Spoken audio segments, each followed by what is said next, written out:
Hola, Vengadores, bienvenidos a la venganza de los electroalces Pop. La venganza de los electroalces Pop. El personaje de Venom es sin lugar a dudas uno de los villanos más interesantes y peculiares de Spider-Man. Toda la relación de ser un simbionte que necesita un huésped para poder sobrevivir lo vuelve todo más complejo, y ahora que en la pantalla grande lo estamos viendo en una faceta de antihéroe, se está generando aún mayor interés alrededor. Es un personaje relativamente nuevo tomando en cuenta la larga trayectoria de muchos otros personajes de los cómics, y a pesar de eso hay cosas muy extrañas que lo acompañan, y por eso en este video te traemos 7 cosas que nadie entiende de Venom. Venom es uno de los personajes de Marvel más populares de todos los tiempos. Desde que el villano debutó en las páginas a finales de la década de los 80s, Venom ha seguido aumentando en popularidad, y el villano incluso recibió su propia película en solitario que se estrenó en la primavera del 2018. Si bien el personaje es muy popular entre los fans, esto no lo exenta de que tenga muchas cosas muy extrañas y poco sabidas por muchos. Como Venom fue una gran parte de la década de 1990, una década que muchos consideran una década extraña para los cómics, también estuvo sujeto a algunas historias muy extrañas y desconcertantes de Marvel Comics. Esta especie de sustancia negra aceitosa y retorcida, el simbionte, se injertó en el disfraz de Spider-Man durante Secret Wars, mejorando sus superpoderes ya considerablemente impresionantes, además de darle un cambio de imagen genial. Pero poco sabía el trepamuros que este traje tenía algo más. De ahí fue que lo vimos debutar, y desde entonces nos han llenado con muchas cosas que aún nadie entiende de Venom. Y en el lugar número 7 de cosas que nadie entiende de Venom tenemos cómo fue la idea de un fan lo que lo llevó a que Venom existiera. A veces pensamos que las ideas de los fans no son tomadas en cuenta, y menos cuando hay gente tan creativa y genial trabajando en lugares como Marvel Comics. Pero el caso de Venom comprueba que esto es falso. La creación de Venom se debe en parte a una carta de un fan enviada al entonces editor jefe de Marvel, James Shooter. En los años 80, Marvel organizó un concurso de aspirantes artistas y escritores. Randy Schuller, de 22 años, envió una carta con la idea de que Reed Richards, líder de los Cuatro Fantásticos, podría crear un nuevo disfraz negro escabache hecho de moléculas inestables, el material mismo de los disfraces de los Cuatro Fantásticos para Spider-Man. El disfraz aumentaría las habilidades de Spider-Man en un 25%. La descripción muestra un parecido sorprendente con el icónico traje negro de Spider-Man, solo que no tenía el símbolo de la araña blanca en el pecho, porque la idea original era roja. James Shooter contactó a este artista un mes después con $220 adjuntos para comprar la idea y la oportunidad de escribir el guión si todo iba según lo planeado. Evidentemente hubo algunos contratiempos, ya que Schuller decididamente no llegó a escribir el guión. Un año después se lanzó Secret Wars, la historia que presentó al simbionte, y desde ese momento se convirtió en uno de los personajes más icónicos de Spider-Man. Y hablando de más conceptos de su creación, no podemos no comentar en el lugar número 6 cómo se suponía que Venom iba a ser una mujer, un cambio bastante grande de la idea que tenemos ahora de él. Originalmente el escritor de cómics David Michelinie quería que Venom fuera una mujer. La idea original era que Venom sería una mujer embarazada cuyo esposo fue asesinado. Esto iba a suceder cuando un taxista atropelló a su esposo después de ser distraído por Spider-Man. Luego perdería al bebé después de entrar en trabajo en parto con este mismo momento. Todo un drama gigante, la verdad, pero muchas historias de los cómics en sus etapas iniciales parecen completamente descabelladas. Por eso van puliendo las cosas poco a poco con sus editores. Si lo pensamos un poco, esta es una historia mucho más trágica que la de Eddie Brock. Al verlo en retrospectiva, parece que la compleja historia de venganza podría ser muy complicada, así como igual de poco interés para el público, pero esta no es la razón por la que se desechó esta idea. Recuerden que eran los años 80 y no debería de sorprendernos que un editor pensara de esta manera, porque fue el editor quien pensó que una mujer no podría ser un enemigo para Spider-Man. Tal vez no tuvimos a una mujer Venom, pero por suerte estas ideas están cambiando y la diversidad se ve más representada en los cómics. Para el lugar número 5 tenemos todo lo relacionado con el cáncer de Eddie Brock, y es que es parte fundamental de que su relación con Venom exista, y es un poco complicado. Para muchos podría ser que la ira y las ganas de venganza de Brock en contra de Spider-Man fueron lo que atrajeron al simbionte a buscarlo como huésped. Digo, en parte sí fue por eso, pero también lo atrajo algo más que estaba pasando con Brock, y fue la enorme cantidad de adrenalina que tenía, esto a consecuencia de su cáncer.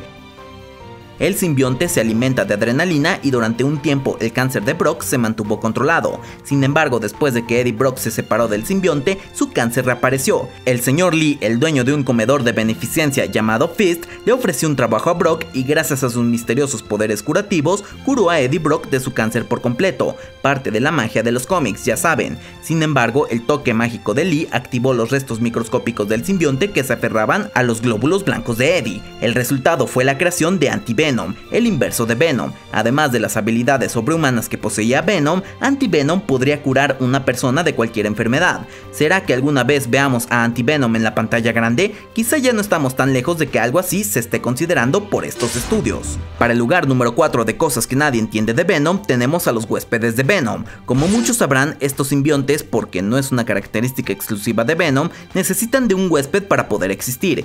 Es parte de su naturaleza, al menos de la de Venom, y por eso estas criaturas alienígenas llegan buscando a este huésped. En el caso de Venom, el primer huésped fue Spider-Man cuando se encontraron tras Secret Wars y Venom estaba en el increíble traje negro de Spider-Man. Le llevó un tiempo a Peter entender lo que estaba ocurriendo. Más adelante Venom se unió a Eddie Brock, que ahora con las películas de Sony, esta unión de Brock y Venom va a volverse mucho más popular, pero las cosas no se quedan así, porque Venom ha tenido otro huésped, uno con el que comparte una historia bastante siniestra, y se trata del villano Scorpion. Podemos entender que cada huésped le da parte de su personalidad y naturaleza a esta asociación, y hemos visto cómo otros simbiontes al unirse con mentes más retorcidas, el resultado es más escalofriante, tal como sucede con Carnage al unirse con el psicópata de Cletus. Pues con Scorpion pasa algo parecido, porque Venom dejó salir mucho más su naturaleza caníbal y el resultado de esta historia es mucho más perturbador.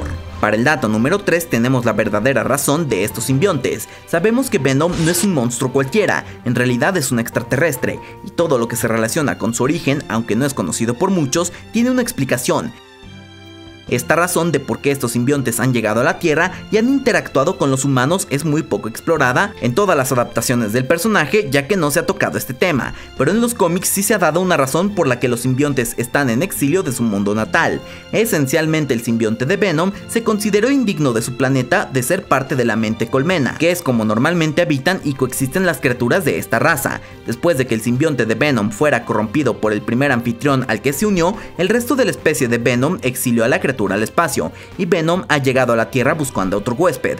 El resto de los simbiontes que hemos visto a lo largo de los cómics provienen de cierta manera del linaje de Venom, así que seguramente serán igual de desterrados que su progenitor. Para el número 2 tenemos esta idea de una versión femenina de Venom, y como mencionamos previamente fue parte de la idea original, pero se descartó. Lo cierto es que no se descartó del todo. La ex esposa de Eddie Brock, Anne Wayne, tuvo una breve pero desagradable prueba de las capacidades del simbionte, el devorador de pecados, resurgiendo para arruinar la vida de Eddie Brock por segunda vez, y le disparó a Anne Wayne. Eddie Brock le insistió al simbionte unirse al cuerpo dañado de Anne, en un intento desesperado para salvar su vida. Incapaz de resistir el tirón oscuro del simbionte, Anne atacó a sus atacantes de una manera bastante sangrienta, tan sangrienta de hecho que los cuerpos mutilados resultantes hicieron que Anne vomitara en estado de shock. Ella culpó a Brock, pero él insistió que el simbionte no la obligó a hacer nada que ella no quisiera. Al final todo terminó en desgracia porque en The Amazing Spider-Man Volumen 2 número 19, Anne Wayne terminó con su propia vida.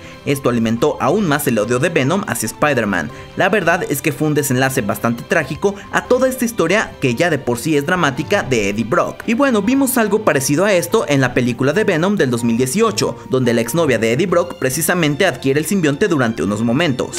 En el lugar número 1 de cosas que nadie entiende de Venom tenemos lo que realmente sucede con el simbionte y su huésped. Este punto es quizá uno de los que más se suele pensar de manera errónea sobre Venom u otros simbiontes que le hacen a sus huéspedes. Muchos piensan que a la llegada de Venom uno corrompe por completo a su huésped, sobre todo porque parece que llega con individuos normales y termina siendo que aquellos que antes eran moralmente buenos terminan siendo moralmente malos. Sin embargo, este no es el caso. En cambio, el simbionte simplemente mejora los impulsos que el anfitrión ya tiene. Solo esto, no se conecta con ningún punto de moralidad. Esto significa que todos los anfitriones de Venom tienen algunos impulsos profundos que el simbionte no colocó ahí. Incluso la naturaleza agresiva de Spider-Man cuando fue un huésped, todo esto era parte de él. Es como un amplificador de esta parte parte del ser humano, porque en general es un completo error pensar que los seres humanos solo tenemos una naturaleza buena o mala, negro o blanco, ya que realmente somos mucho más complejos que todo esto. Un tema que hemos visto mucho últimamente representado en el universo cinematográfico de Marvel,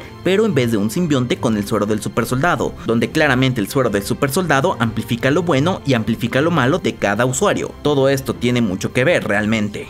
Y bueno, estas fueron las 7 cosas que nadie entiende de Venom. De igual manera, si te interesa conocer 7 cosas que nadie entiende de Spider-Man, te lo dejaremos aquí en las pantallas finales junto con otros videos. Y como siempre, acabas de ver la venganza de los electroalces pop, lo que te hace a ti un vengador. So say we all.